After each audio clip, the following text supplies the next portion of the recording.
Usually around this time of retreat, one of the problems which people face is thinking, oh my God, only a couple of days to go and I haven't got anything yet.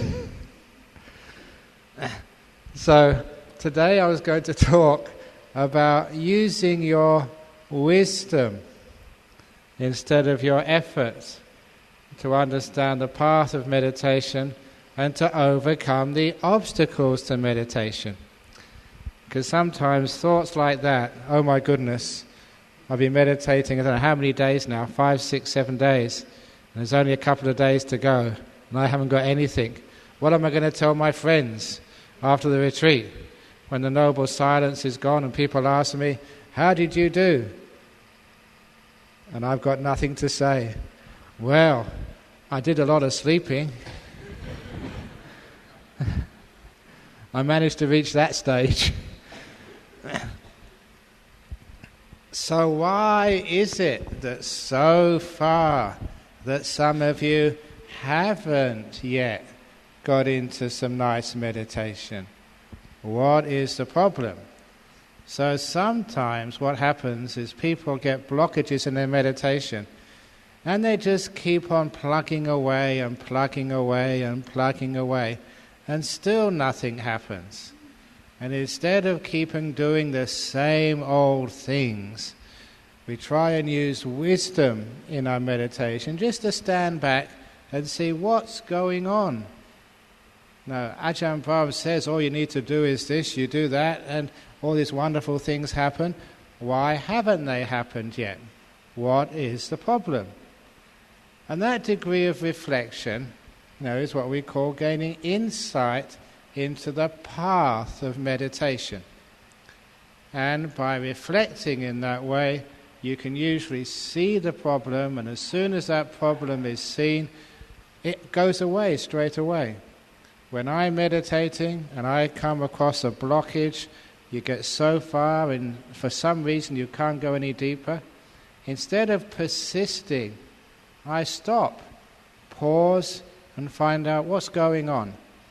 Remember, this is a path of letting go, so it must be something I'm attached to, something I'm not abandoning. There's some place where I'm still controlling, which is why I can't go deeper. So I look around, and of course I've been meditating for such a long time now. For me it's pretty easy to recognize the old blockages, see them straight away. And the wonderful thing, as soon as you see what the problem is, the moment after you've noticed it, the problem disappears. This is very similar to what you read in the suttas of Mara. Mara, this bad guy who's always stopping people and making progress in their meditation, always trying to prevent people from becoming enlightened. And this Mara fellow, whenever it tries to stop you, you don't need to fight it, you don't need to go to war with Mara. The way to overcome Mara is to look at Mara and say, Mara, I know you. And then Mara always has to go away.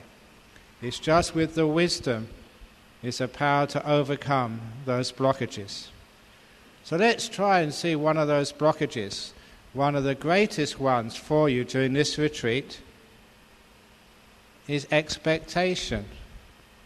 Especially because I've given all of these talks talking about delightful breath and jhanas and nimittas as well. And I make it sound so easy. Actually, it is easy if you'd follow instructions. But sometimes we don't follow those instructions. And one of the instructions you don't follow is just one of the first ones which I gave, one of the ones which I got from Ajahn Chah. We meditate not to attain things, we meditate to let things go. Not to attain, but to let things go. Not to attain, but let things go. Not to attain, but let things go. Because a lot of times the people, they start meditating and said, right, this is it, now I'm going to get my nimittas. And that's trying to attain something. It's not letting it go.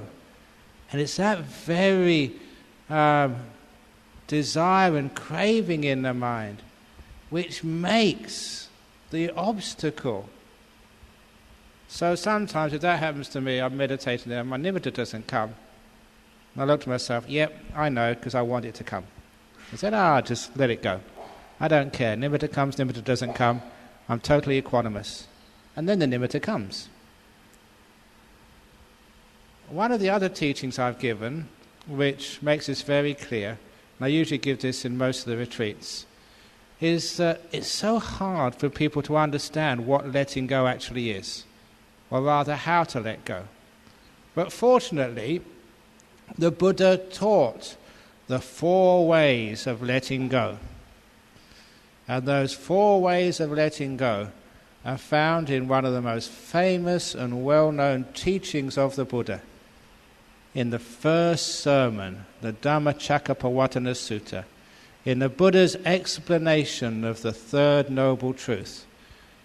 The third noble truth, letting go of craving is the end of dukkha, is nibbana.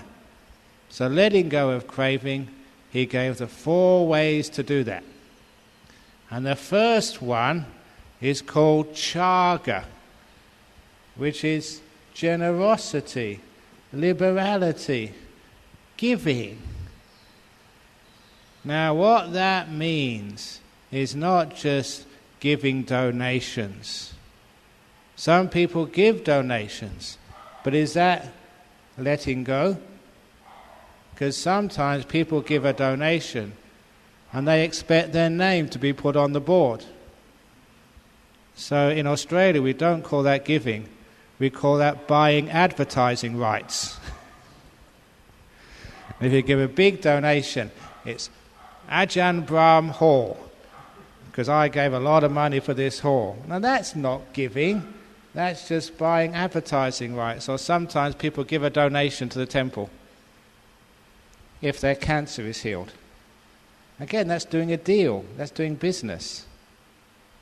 So real generosity, real giving, is giving expecting nothing back in return. Not your name on a plaque, not thanks in a newsletter, not even any recognition whatsoever. Giving expecting nothing back in return is real charity. Which is why some of the great donors are anonymous. Sometimes they just give and you don't know who put that money in the donation box. Who put that big bank draft in there? Just don't know who it was. Because they want to give expecting nothing back in return. They don't even expect good karma back. They just give because it needs to be done. Now that is what we call chaga, giving expecting nothing back in return. So how does that relate to your meditation? The next time you cross your legs and sit down on your cushion, make that an act of generosity, an act of giving. You're going to give that hour to the Buddha expecting nothing back in return. You don't even expect to be free of dullness. You don't expect to be able to watch the breath. You're just going to give all of your energy, all of your attention to this meditation with no expectations. Now that's called letting go. And that works. So if you're getting a blockage in your meditation, you're not getting as deep as you had hoped, the next time you're meditating, just say, this is my act of generosity. I'm going to give my mindfulness to this moment, making peace, being kind, being gentle. That's enough for me. I'm not going to want anything. I'm going to give, and I have no expectations of anything back in return. And if you can do that, because you're not expecting things, the mind gets very peaceful, very still, all the tension disappears, and then you get deep meditation. So that's the first way of letting go, not expecting anything back in return. So if you have a block in the meditation, just check. Am I expecting something Am I wanting something to happen? And if you are, that is a problem. That's Mara. And as soon as you recognize him, say, no expectations. I'm just really happy just being here. This is my gift of charity towards the Buddha.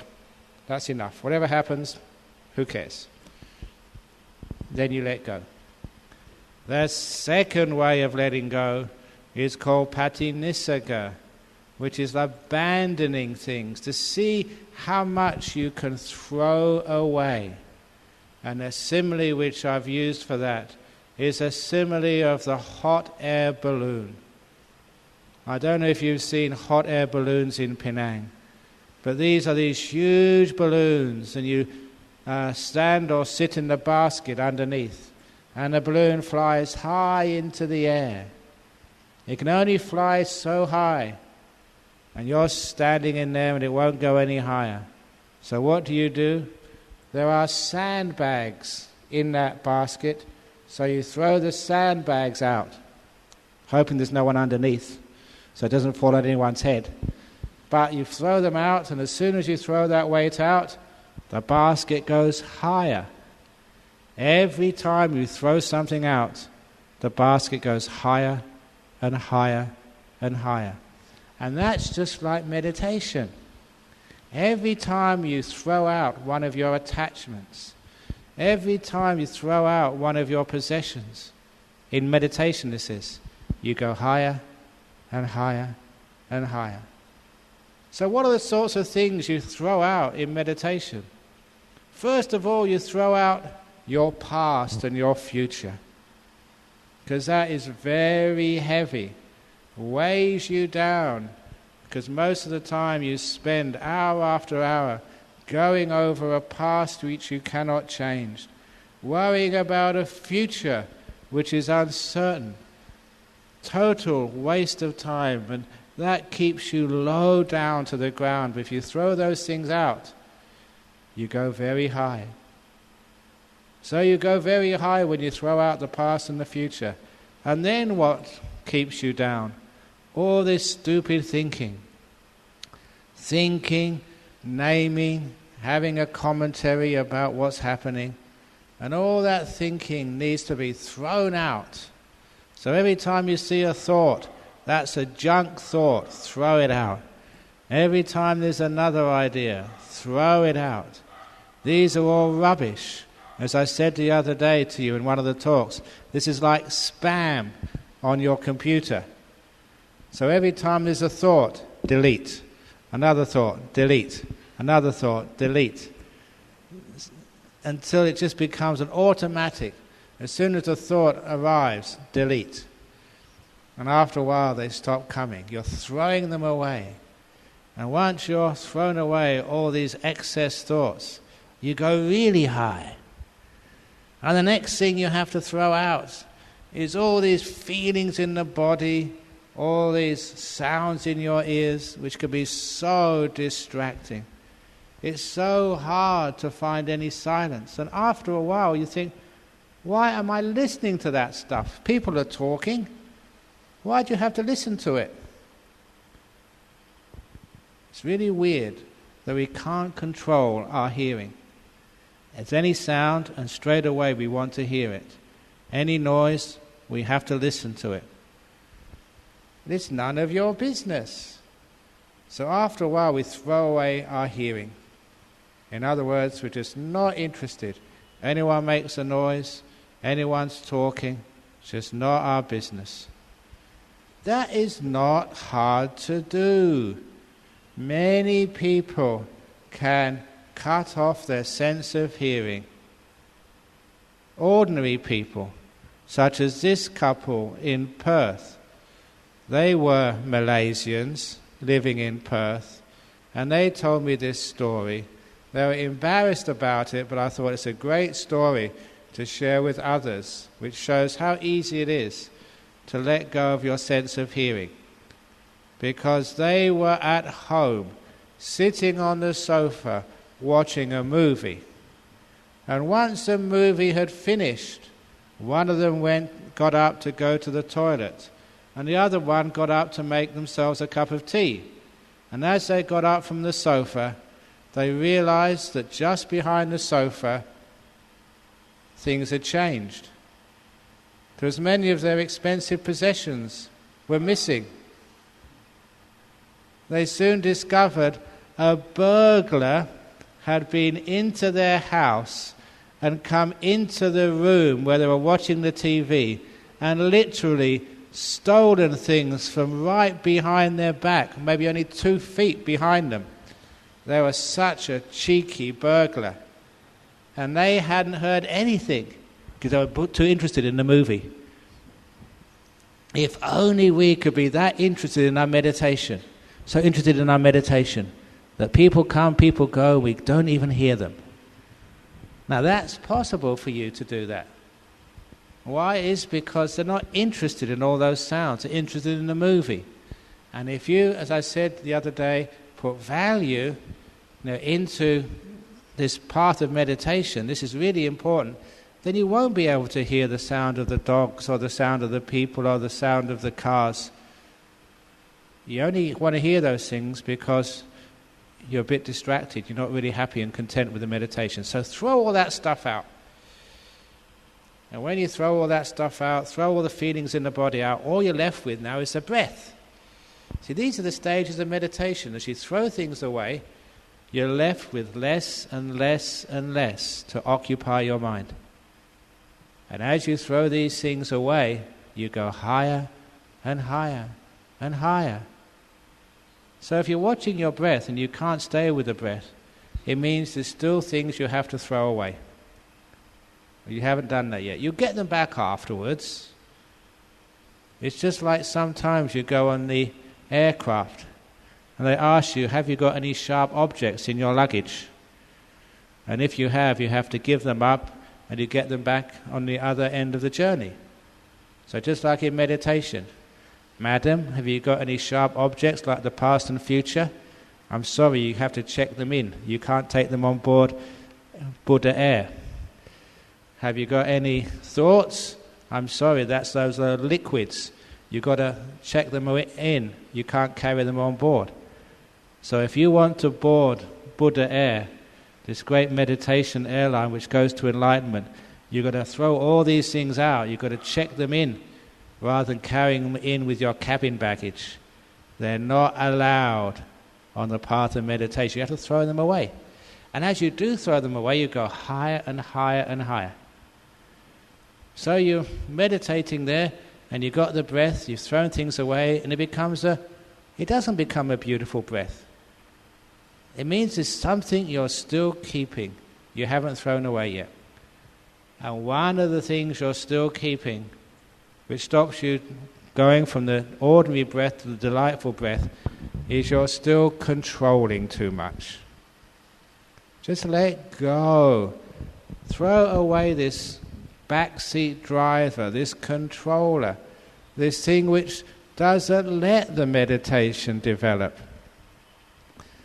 One of the similes, which I said in the interview, which I haven't given here yet, which I don't think so, I think it was in the interview, is like the person who, when they leave this meditation retreat, they got to go to KL, so they get a taxi to the airport.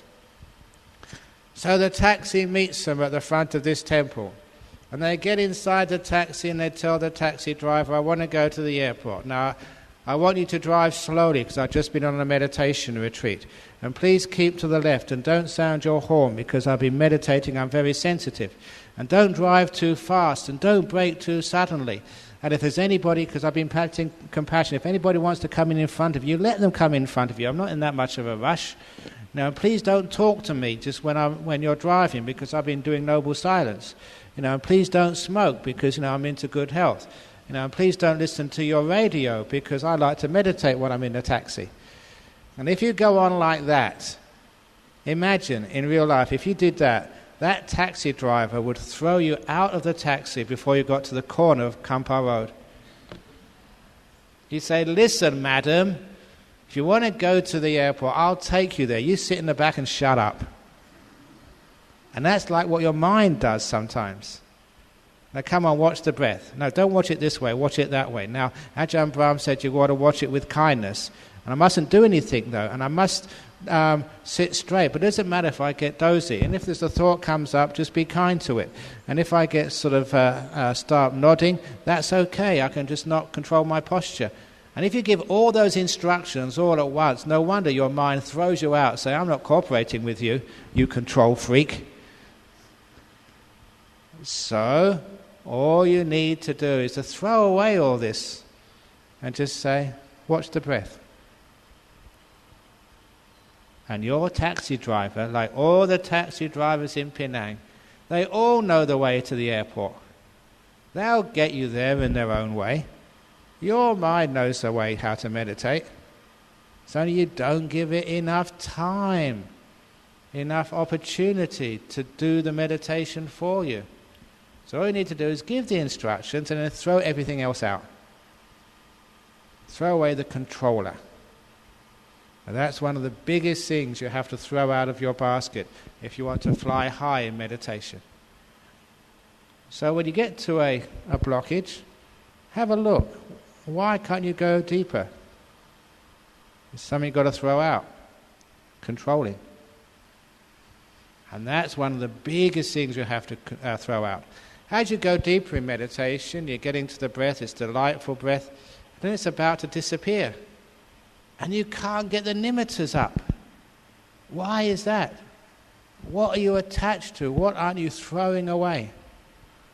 What you're throwing away at this stage is your body and all of your 5 senses. As I said before, that nimitta is the first time you can see the mind, the radiant mind, the 6th sense. And the reason it won't come up is because you can't let go of the body. Now that's a tough one for meditators to do, because sometimes that's scary. They think, my goodness, if I let go of this body, what's going to happen to it? Suppose I'm sitting here and I have to sit here like that Vietnamese monk for 9 more days. Does that mean that people are going to leave me here over the new year? Or is it dangerous? There was once this story of a monk, and he was sitting meditation in the forest. And he was so still sitting meditation, he got into obviously a jhana. And there were 2 men. They were foresters looking for wood or looking for herbs or mushrooms in the forest. And they saw this monk sitting there absolutely still. And they looked closely and he wasn't even breathing. And they thought, oh my goodness, the Venerable has died. What should we do? We can't leave a monk dead in the forest. The animals will come and chew and eat him. That's not a respectful thing to do to our teacher. If you found me dead in the forest, would you just leave me there? No, of course not. But they can't carry him back to the village. It was too far. So what they decided to do, they were in a forest. There was lots of wood. So let's cremate him here. So they collected some wood and made a pyre, this big bonfire. And they picked up the sifu and plonked him on top. And then they lit the fire. They're going to cremate him.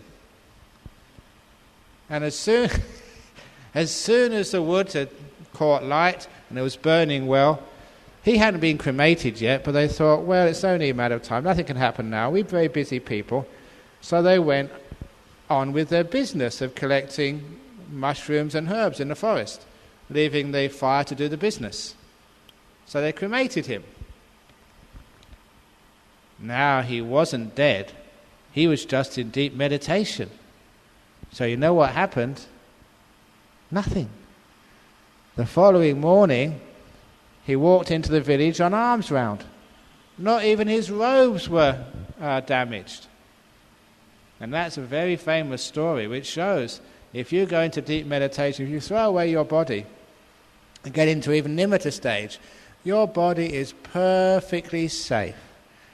Even if after a couple of days you're in a deep meditation and doctors come and can't see you breathing and say, my goodness, she's dead, and they go and cremate you, they'll get a very big shock, because once they open the door of the crematorium, you'll still be there. Hi! Maybe they will die and need to be cremated. But you'll be fine. Even, that was an old story. Even in my early years as a monk, there was, I don't know what's ever happened to him, but there was an Indonesian monk. And he was one of these monks who had psychic powers, a very strong-minded monk. I never understood what happened to him. This was about 33 years ago. But he told me his story. Before he became a monk, he was never interested in worldly things. So he decided to be a hermit, to go into the jungles. Now in Java, those days there were still lots of jungles. He went into the deep jungles to meditate.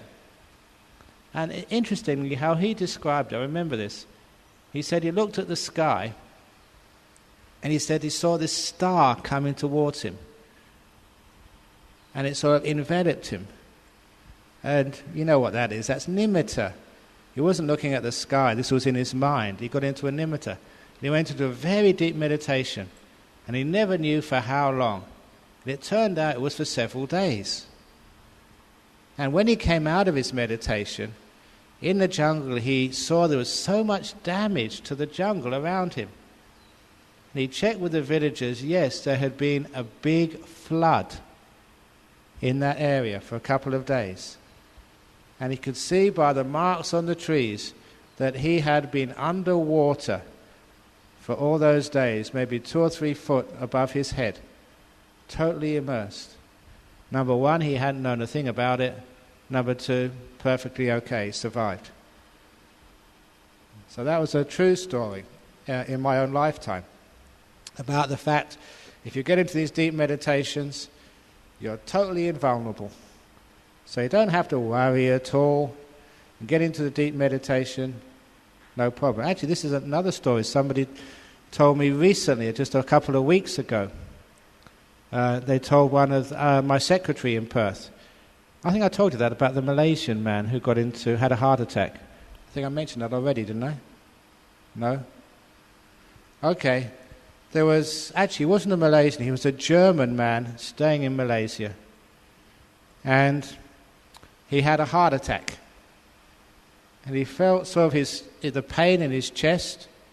And before he fell unconscious, he was apparently one of my students, listening to all my talks on the internet and reading my book on meditation. And he said immediately he knew he was in trouble. Let go, let go, let go. And it's amazing, if you really have to, you will. And he did. He really let go very, very deeply. And apparently when he came to again, the medics were really surprised because he'd been not breathing for 30 minutes.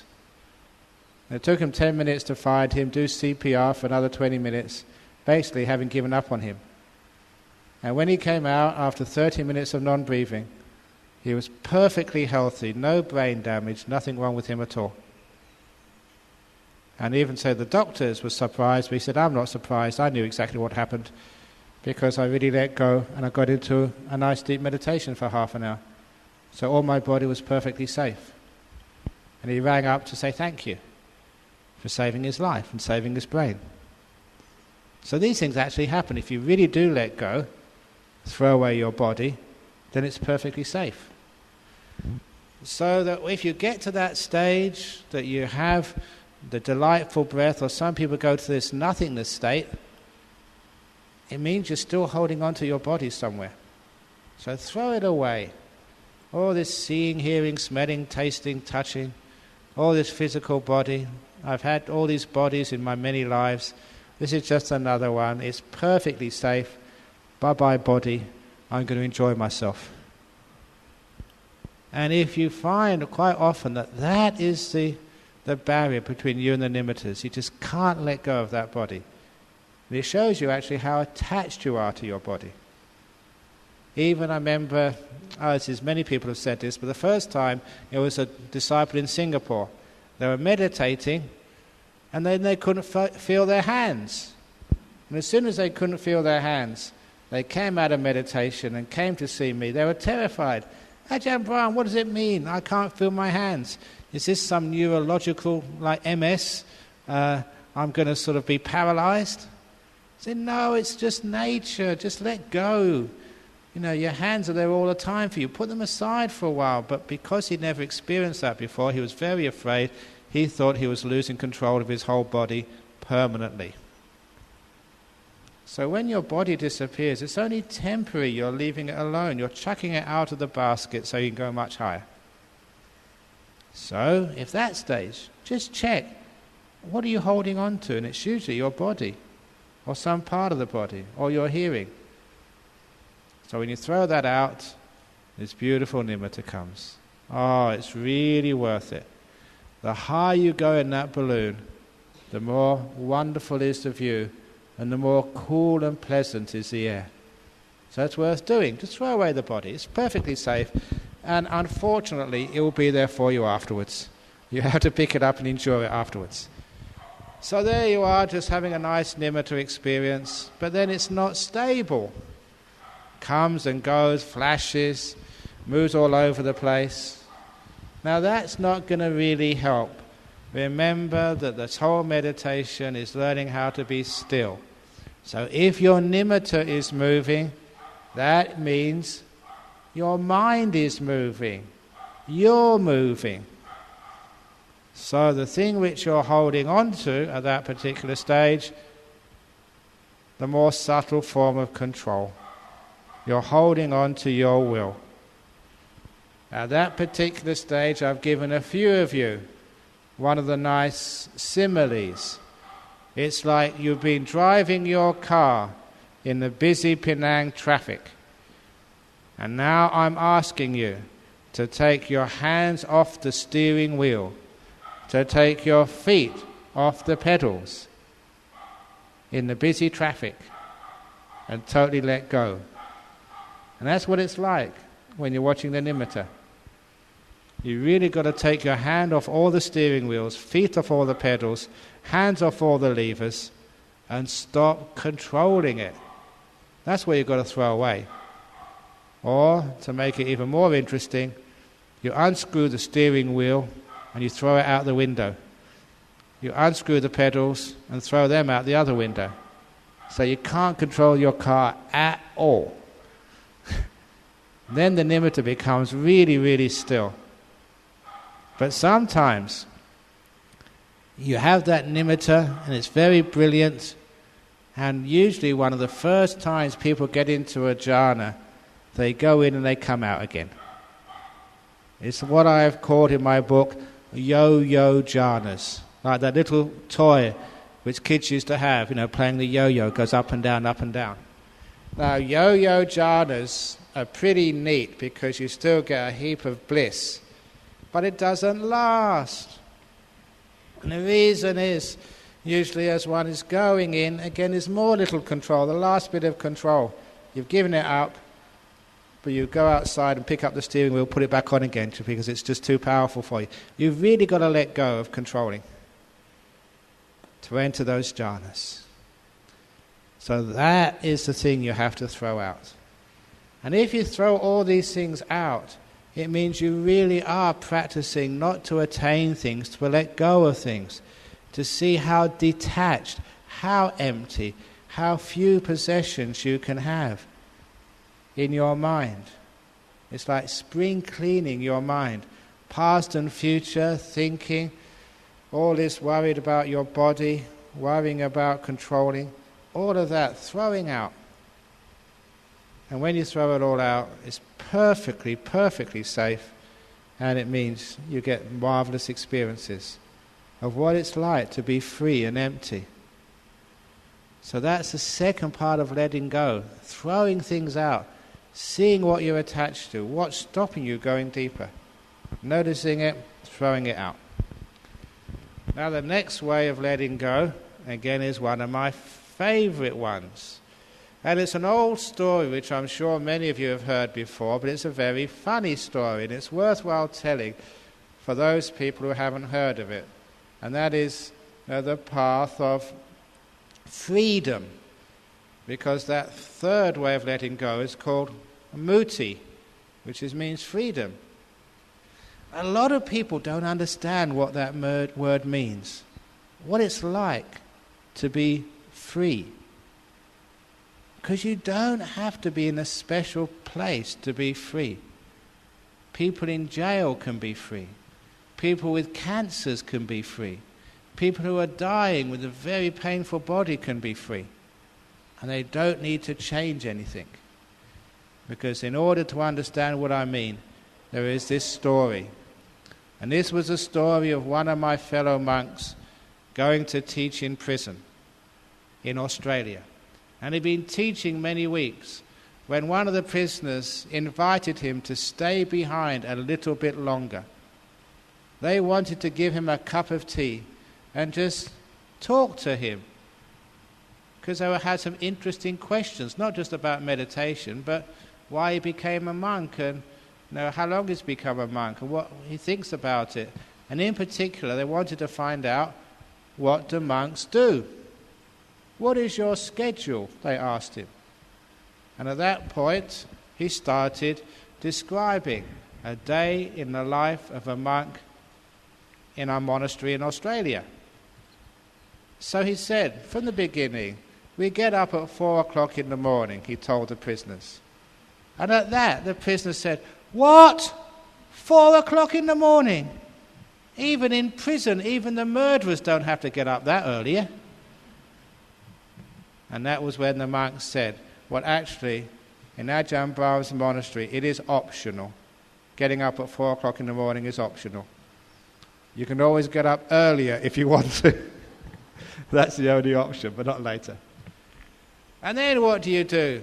They said, can you watch the end of the late night movie? Because they have TVs in Australian jails. But do we have TVs in monasteries? No. We meditate in the morning. And they thought, well, fair enough, you're monks, we expect that. Then you have your breakfast.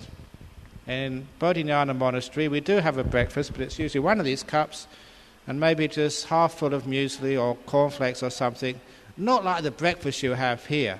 The breakfast you have here, this is like Hilton Hotel.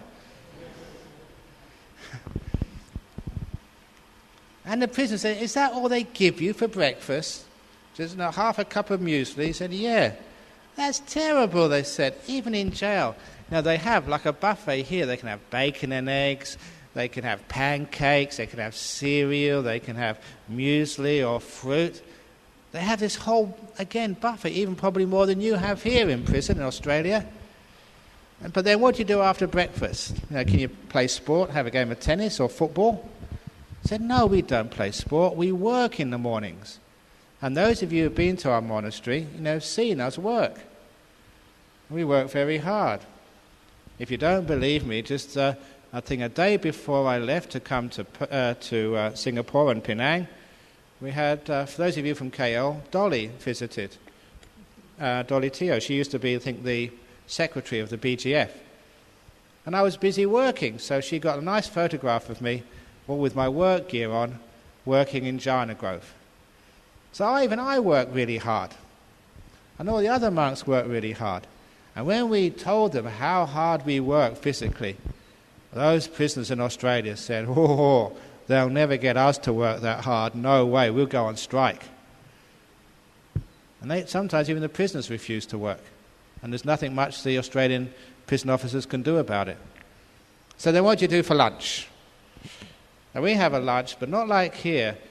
In the forest monasteries, we eat out of one bowl, and many of you have been to those monasteries, or you've been to visit me, just have one bowl, and everything all goes into the one bowl. And many times it's happened. I've had ice cream on top of my curry. I remember once we had some spaghetti, some Western food, and custard went on top of it. Have you ever had custard on top of spaghetti? Does it sound disgusting? It tastes disgusting too. And the prisoners said, look, even in jail, they give you this metal tray, and you've got this curry or that potato or that rice, and the other half is for your sweets and your puddings. So we don't have that in monastery. It all slops into one bowl. That's disgusting. So what do you do after lunch? Can you play cards or what do you do to enjoy yourselves? Meditate. Don't you get bored of meditating? And some monks said, actually, yes. But good monks don't. So meditate all afternoon. Yeah, but what time do you have dinner? Dinner? We don't have dinner. That's our last meal. Just before lunch, before midday. They don't even feed you. Look, in prison, you can get afternoon tea as well as a huge dinner. It's not in a monastery. Oh, that's sick. So what do you do in the evenings? Can someone get a guitar and sing and play? No. Don't tell me, they said. Yep, we meditate. So what time do you guys go to bed? Bed, he said? We don't have beds. Most monks sleep on the floor. I said, even in solitary confinement they give you a bed to sleep on. And so when he described how ascetic an Australian Buddhist monastery is, the prisoners were just taken aback. They were surprised. They never imagined that a monastery compared to a prison would be so austere that one of the prisoners, forgetting where they were, said to this monk they liked, out of compassion for him, "That's terrible in your monastery. Why don't you come in here and stay with us instead?" He got invited to stay in a prison, and the prisoners had a point. In Australia, it is much more comfortable being in prison than staying in a monastery. So if ever I have to go to jail, for me it'll be a holiday. 3 meals a day, no work in the morning. Of course, I don't want to go to jail, never will go to jail. But it made me start thinking, what is the difference between a jail and a Buddhist monastery? Why is it in a monastery people love being there? And even you fly all the way over from Penang or KL or Terengganu or Singapore to come and spend a week or two in my monastery. Why do you do that? Have you ever heard of anybody flying from KL to spend a week in prison voluntarily? What's the difference? And I realized the only difference between freedom and being in prison is that in a prison, people don't want to be there. That's why it's called a prison. And in a monastery, it can be more austere, but everybody in that monastery wants to be there, which is why they feel free. It made me understand that any place you do not want to be is prison for you. So if you're on this retreat and you can't wait till Tuesday when it ends, you don't want to be here, then Mahindarama Temple becomes Mahindarama top security prison for you. If you're in your dormitory and you just hate it, your dormitory is a prison. Even if you're sitting meditation and having a terrible time, you just don't want to be here, then your meditation is a prison for you. Any place or situation you do not want to be is prison. And how do you escape from the prisons of life? How do you experience freedom? You don't have to leave this temple. You don't have to change your posture. You don't have to go anywhere else. To be free, you just change your attitude. From I don't want to be here to I want to be here. If you're in dullness and you don't want to be in sloth and torpor, then your sloth and torpor is a prison. If you have sloth and torpor, okay, this is okay with me, I'm happy to be here, then you're free. If you've got a restless mind, I don't want to be restless, I want to sort of get concentrated, then your restlessness is now a prison. You don't want to be here. If you're restless and you say, okay, this is good enough for me, I'm content, then you're suddenly free. Any place you are, if you want to be here, in this moment, with this mind, no matter what it is, that is called freedom. It is the third way of letting go. Wanting to be here, and not wanting to be anywhere else, no matter what it is like. Monasteries are more austere, more painful physically than prisons. But I want to be here, therefore I'm free. There comes times in your life you've got sickness, you're in pain, and nothing can be done about it. If you say to yourself, even though it's hurting, I want to be here, that's the end of the problem, you're free. Otherwise, your pain becomes a prison for you. Now remember this in meditation, because a lot of times your obstacle, which stops you getting deeper, is you want to be somewhere else. Even some people have a nimitta. They've got a beautiful nimitta. And some of you think, my goodness, they're so lucky to have a nimitta. As for me, I can't even watch the breath for more than 3 breaths in a row, and they've got a nimitta. How lucky they are. But the one with the nimitta says, oh, this is no good, I want to get jhana. Even in a nimitta, if you don't want to be there, if you want to be somewhere else, that's suffering. That's not meditating. That's blocking your progress. So it doesn't matter what you're experiencing in meditation, whether it's a nimitta, whether it's sloth and torpor, whether it's a present moment or whatever. Please, please, please, want to be here. In every moment, want to be with this moment. That's called mindfulness. If you want to be somewhere else, you're not mindful anymore. Want to be here. Be content to be here. This is good enough. It means you feel totally free. You've got nowhere to go, no place you'd rather be, which means you're developing letting go. Now, that is one of the most powerful ways of letting go. And if you want to be here, you're not interested in jhanas, not interested in nimittas, wherever you are, this is where you want to be. Your meditation just takes off. Fast track into the deepest meditations. Every moment, want to be here. I want to be here. I want to be here. Then you're content, you're still, and everything works. So check that out. If there's a blockage, it's probably you're meditating, you want to be somewhere else. You're walking, you want to be sitting. You're sitting, you want to be walking. You're in a beautiful stage of meditation, you want to be in the next stage. That's what stops you. So please, want to be here. And the last way of letting go, in the Dhammacakka Pavattana Sutta, the first sermon, is analayo. It literally means having a non-stick mind.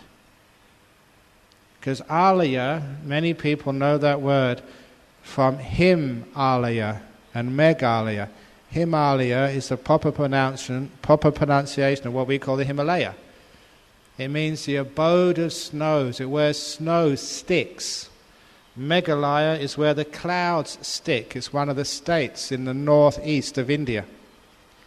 Alaya is having a sticky mind. And people do have a sticky mind. Someone says something to you and it sticks and causes you problem afterwards. They call me an idiot. They call me a fool. They looked at you. What right have they to look at me like that? And it sticks to you. You've had a very difficult meditation. I'm hopeless. Don't let that stick to you. So every experience you have, as soon as it's finished, it's vanished without trace. A good meditation, vanished without trace as soon as it's finished. Because those people with good meditations, that is also a problem. You just had a wonderful meditation and it sticks to you, which means I want it back. Want more. And that stops you getting anywhere. So even the beautiful meditations, as soon as they've finished, make sure they don't stick to you. Don't be attached to them. Don't be attached to anything. And if you have the non-stick mind, It is like the lotus again, where water, even dirty water or fragrant water, whether it's urine or whether it's fragrant scent, you pour it on a lotus leaf and it all falls off. Nothing sticks to it. As for you, a little bit of urine on your mind or fragrant water and it all sticks. So don't allow anything to stick. And that's the fourth way of letting go, a non-stick mind. Words, sounds, feelings, nothing sticks at all. So you're constantly fresh and empty. So those are the 4 ways of letting go, which were taught by the Buddha in the Dhammacakkappavattana Sutta. So when people say the Buddha never told us how to let go, of course he did, and this is how to do it. Remember those 4 ways? The first is giving, expecting nothing back in return. So you give your mind, your energy to this meditation moment. You don't expect anything. You don't expect at the end of this retreat to get jhana, to get nimittas. You don't expect to get more better meditation you got last time.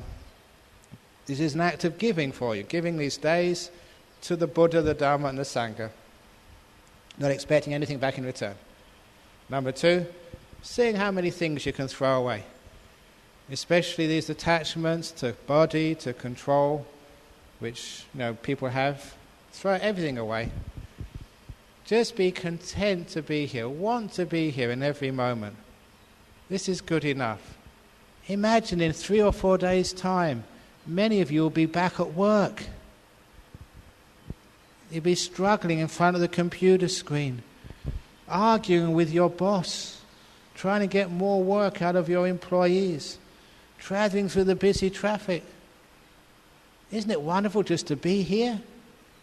Today you're free, so value every moment.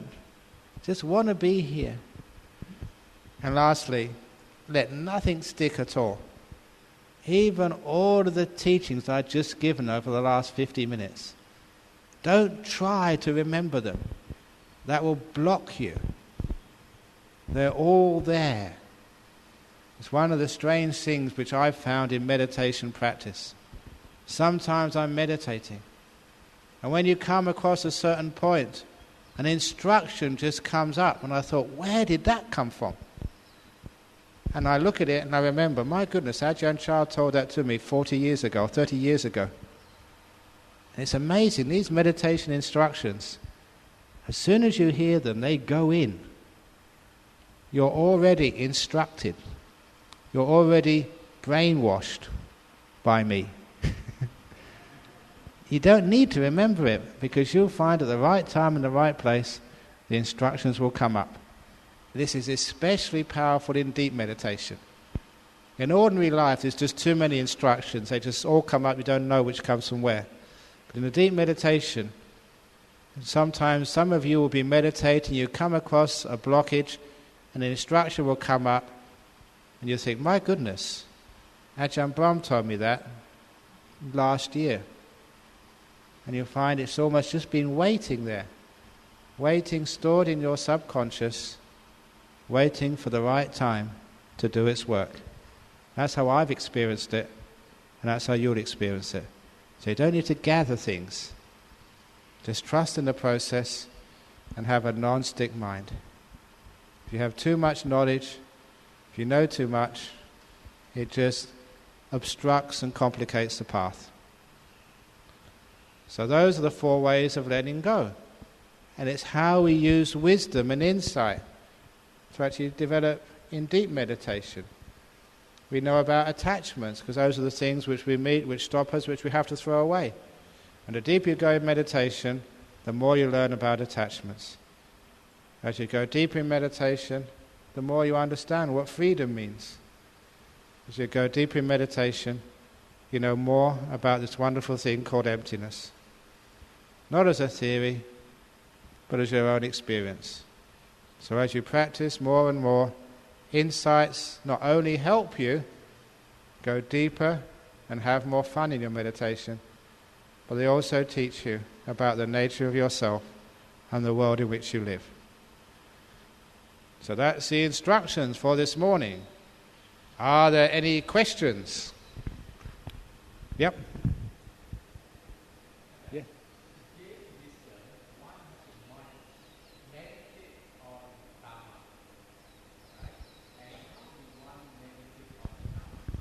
How does one meditate on Dhamma to gain wisdom? You're meditating. There's no other place to meditate but on Dhamma.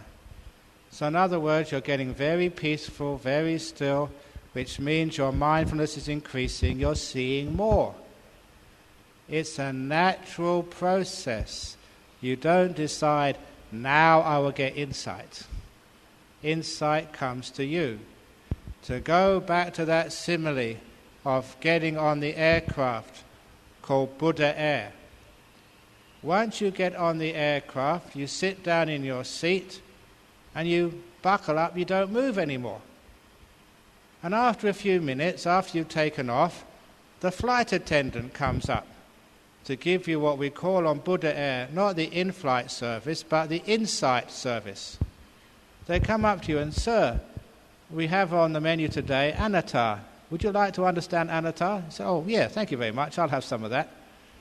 And so they give you the insight service, a big plate of anatta to digest. And so you learn about anatta, and maybe next course is anicca. Do you want anicca, sir? Oh yeah, that's very good. And we've also got the third part, it's a 3-course meal, dukkha as well. So you don't go searching for these insights, they come to you. So as you become still, as you go deep in meditation, you understand what anicca means, what dukkha, what anatta means. It's served up to you on a plate. And later on in the flight attendant comes to you again and says, the lunch today we have nimitta. We have white nimitta, blue nimitta, yellow nimitta, or green nimitta. Which one do you like? And said, oh, we had actually blue nimitta last time. I'll have the gold nimitta this time, thank you. So they give you the gold. You don't have to go and get it. You don't actually ring the flight attendant to go and order these things. They come to you. You just sit there and wait. And after the nimitta, they bring you the special course, the jhana. We have first jhana today, second, third, fourth. Which one would you like? Maybe first jhana is enough today. And it's served up to you. You don't go chasing it. And of course, just before you land, they always give you the special courses just before you land. And there the flight attendants comes up and say, today we have on offer stream winning, once returning, non-returning, or arahat. What's your choice? So I say, no, I'll have once returning, please. All these things are served up to you on Buddha Air. You don't need to go up to the aisle and grab the flight attendant by the collar, shake them and say, give me arahat, please. If you act like that, you get banned from flying ever again. So you just sit in your seat and wait, and these things come to you. And that's actually how insight works. Don't go searching for insight. Sit down, be still, and insight comes to you. That's why I call it the insight service on Buddha Air.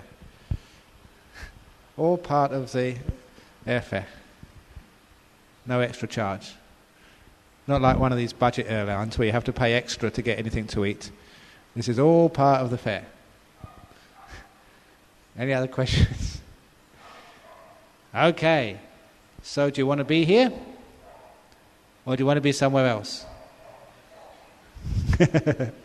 Okay, maybe you want to go toilet, maybe you want to sort of go somewhere else right now, but when you're meditating later on, see if you can remember just that simile of just wanting to be here. This is really good enough for me. I'm just giving my whole energy, my mind to this moment. And I don't expect anything, don't want anything back in return. I'm happy to be here, wherever this happens to be. Then you go deep. Sorry?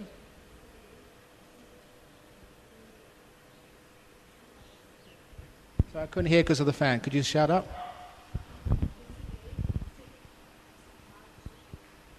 As a path disappears. Oh yeah, that was the saying yesterday.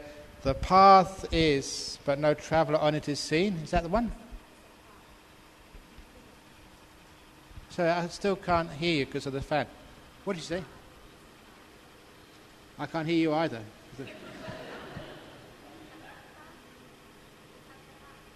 Kassapa.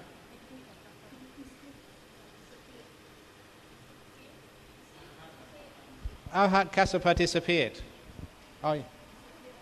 Okay, oh, that one, yeah. According to the legend, because no one actually knows what happened to him, we know that Sariputta and Moggallana died before the time of the Buddha, and before the Buddha died, rather, and we know about the Buddha's death. And after they were passed away, there was Kassapa was one of the elders, there was Anuruddha, there was Ananda, but Kassapa was supposed to be, the elder, the one in charge. And according to the legends, that there was no legend of him dying, but what he did do, he was once given the robe and the bowl of the Buddha, and he went into this mountain, and he went there to meditate, and went into one of these deep meditations. Says he's not going to come out of meditation until the next Buddha, Maitreya, arises, so he can give the bowl and robe to Maitreya. So that was the story. And for a long time, no one knows where that mountain is. But I think that one of the Chinese travelers, he described that mountain. And I think recently people have found that mountain. But there's Chicken Foot Mountain, yes. But there's no sign of Kassapa. Maybe he's inside in a deep cave, still meditating with the Buddha's robe and his bowl. Who knows?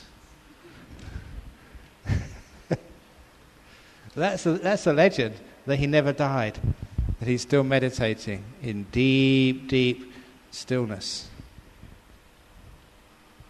But anyway, he's not going to come out anyway till Maitreya comes. And that's going to be a long, long time. A long time after 2012, when the world's going to end anyway. So it's not going to end in 2012. So that's the story of Kassapa. The Buddha giving a flower to Kassapa. There's no record of that story in the Theravada canon.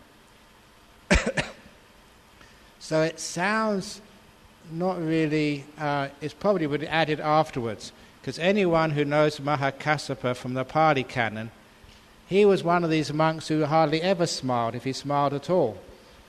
So handing him a flower is totally out of character. He was one of these really tough guys.